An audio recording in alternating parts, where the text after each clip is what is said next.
I showed you guys that I was working full-time. Interestingly enough, it feels like a lot for people that have gotten used to the work-life balance in the UK. But I'm going to generalize here. IMGs, like myself, especially at the start of our careers, we are happy to work way more than that because we kind of want to build up, right? We want to build up money in some description. And so especially at the start of my career, I was doing way over 40 hours.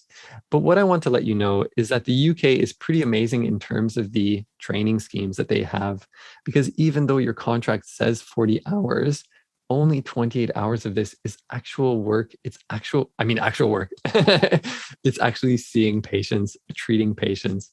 Whereas 12 hours of that is educational activity.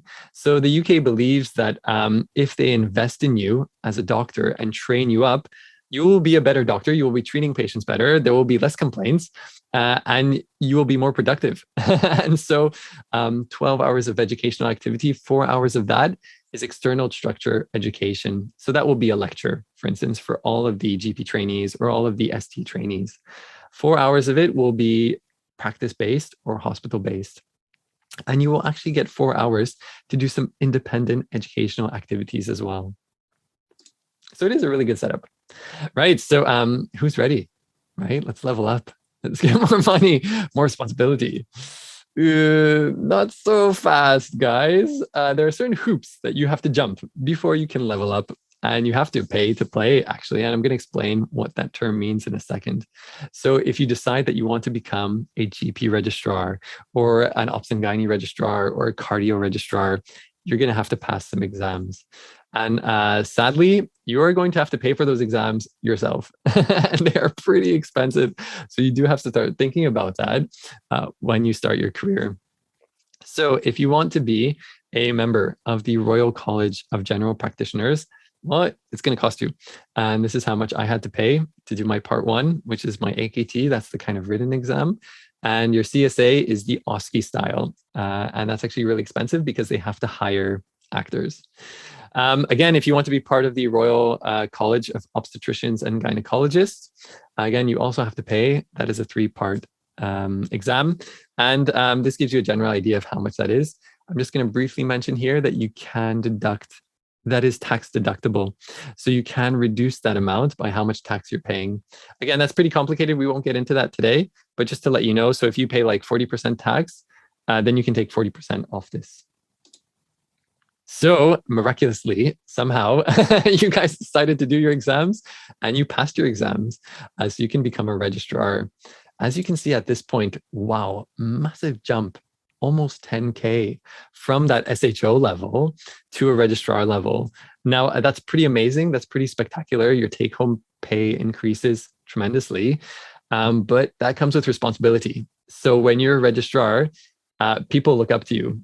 So all these people that you were before, the FY1, the FY2, all the STs, they look up to you and they're like, what do I do with this patient? How do I manage it? So again, the good thing about exams, why I kind of like exams, I mean, I hate to say this, that I like exams, but they really motivate you. And I find that once you do well in your exam, I got this amazing confidence by doing well in my exams in terms of managing patients later on. But as you can see, that is recognized that you get a lot of responsibility, you will get more money. Right, again, if you decided to be a GP, your training ends at GP ST3. So after ST3, you become a GP.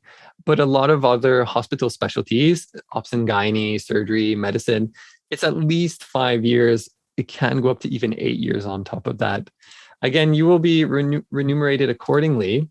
Again, your basic salary does increase. It's not that big of a jump, like from SHO to registrar level, but it is still increasing. And again, these are all figures from the BMA, from the British Medical Association, from that website that I showed you. Right, okay, so what's next?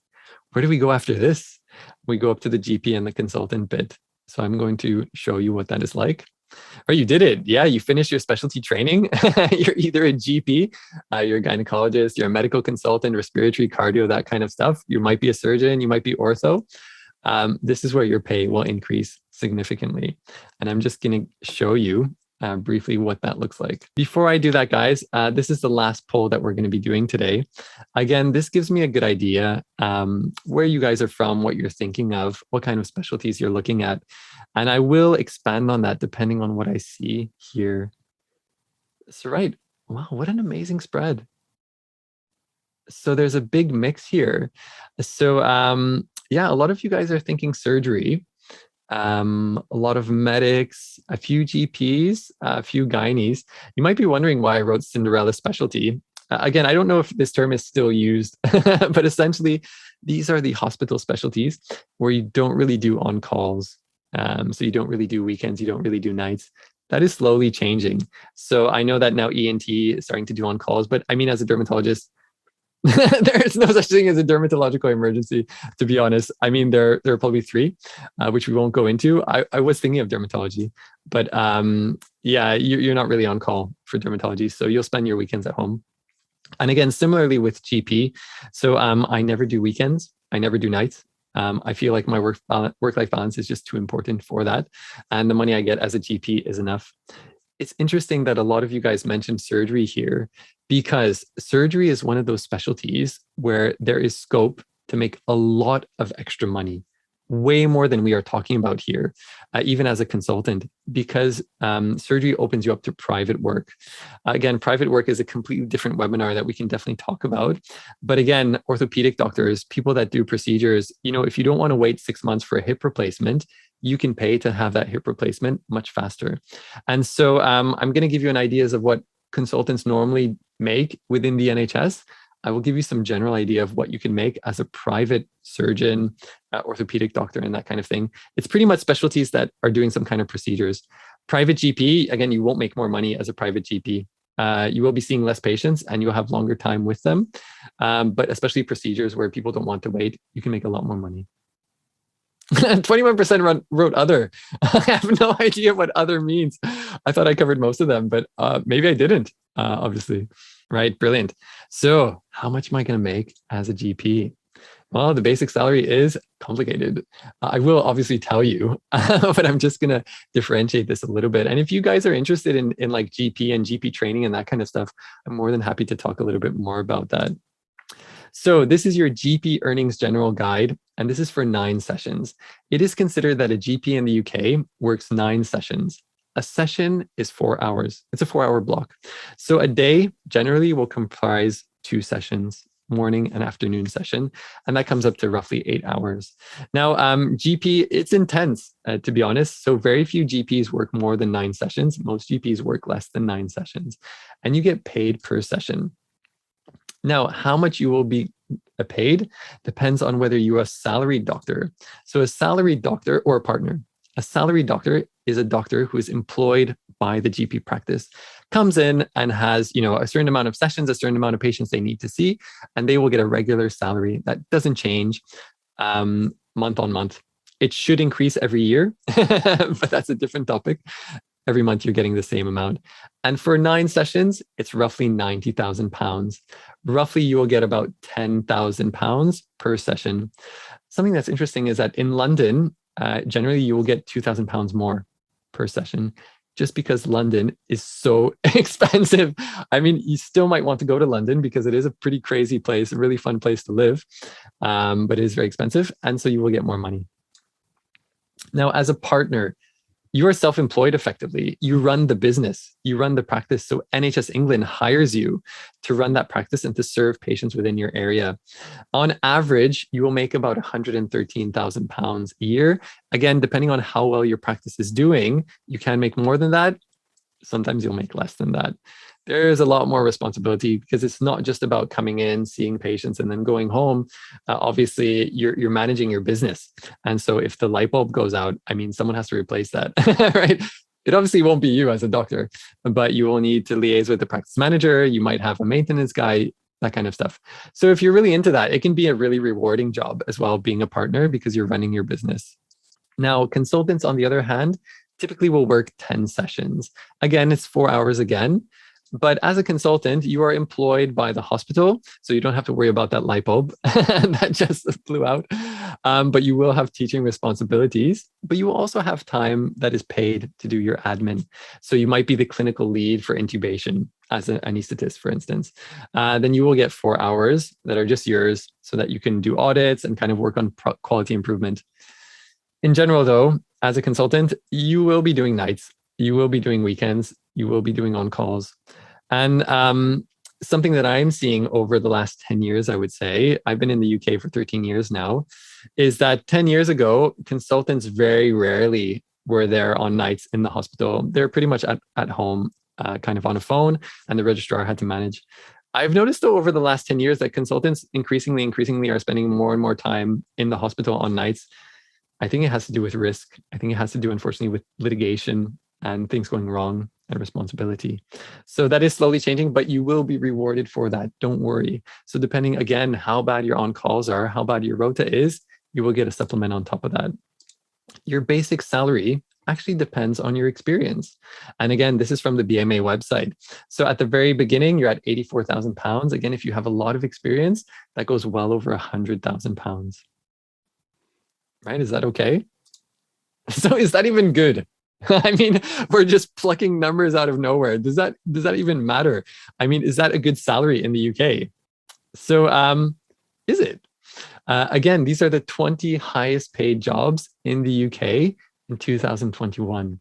And this is on average. So as you can see, medical practitioners, this is a 7th or 8th place. Again, this gives you an average of what doctors are making in the UK. Now, there is a massive group of people who are making money that are not part of this table, and those are business owners. So realistically, a lot of people that are making a lot more money than doctors are business owners of some description. These are people that are employees, that are employed by someone. So as you can see, yeah, it's actually pretty good. Again, chief execs of big companies, they can end up making a lot more money. Legal professionals, IT, you can make a lot more, well, not much more. Aircraft pilots, a little bit more than doctors. But again, if you look further down the line, dental practitioners, that's actually not too good. Taxation experts, financial advisors. Wow, I definitely shouldn't quit my job as a GP to do more of these webinars because I'll be making much less money. I am not showing you the top 20 lowest paid jobs in the UK. And there's a reason for that.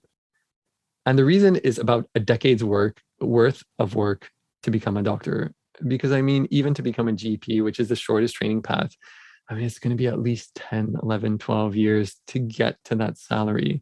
And so you have to compare apples to apples. You can't compare your salary to a hospital cleaner's salary. They also do a really, really important job. But I mean, it's not 10 years of training and student loans and student debt and that kind of thing. So I think we should compare apples to apples at this point, if that makes sense. I hope I haven't offended anyone here.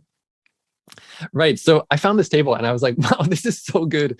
So Wise, TransferWise, you might have heard of them. Again, I'm not sponsored or affiliated in any way with them, but they had this amazing table where they compare the cost of living in different parts of the UK, but also compared it to different countries. So if you look at the cost of living generally, your monthly rent for a 1-bedroom flat in the city centre in London is £1,662. Now, if as an FY1, your take home is £1,700, you probably won't be able to afford to live alone in a 1-bedroom flat in London.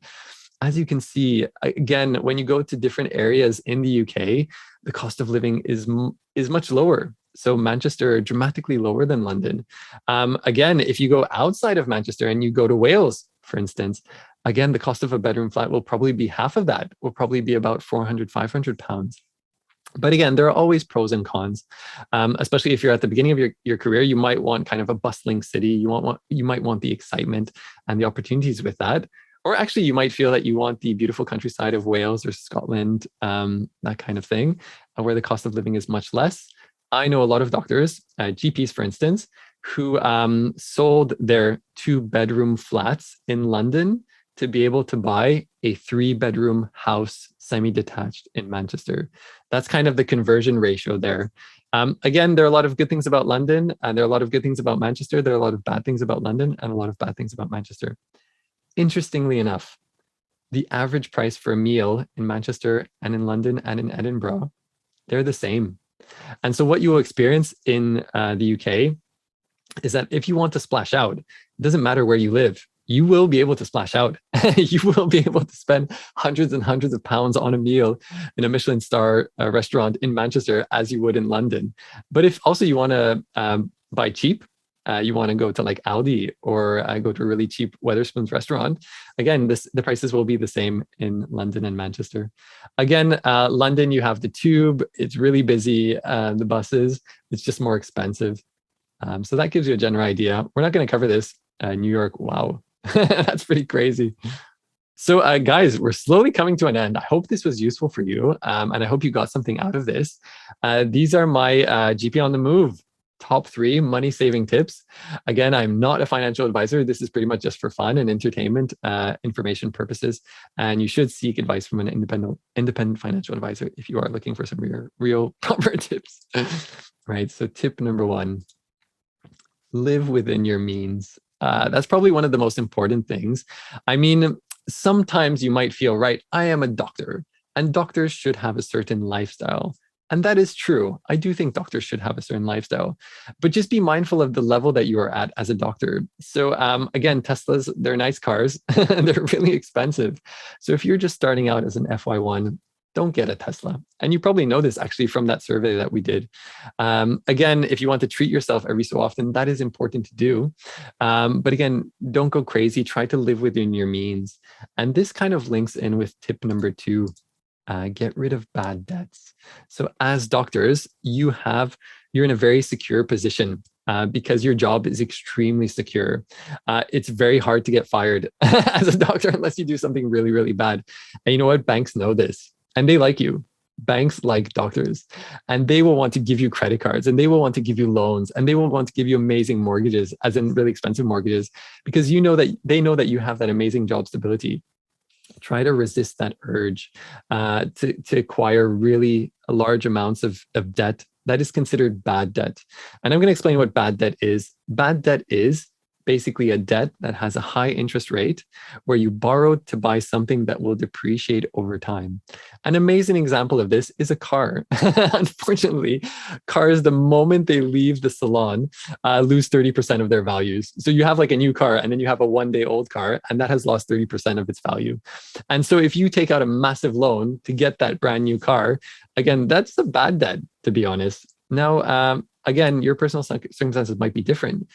But something that I would consider a good debt is getting a mortgage or buying your own house.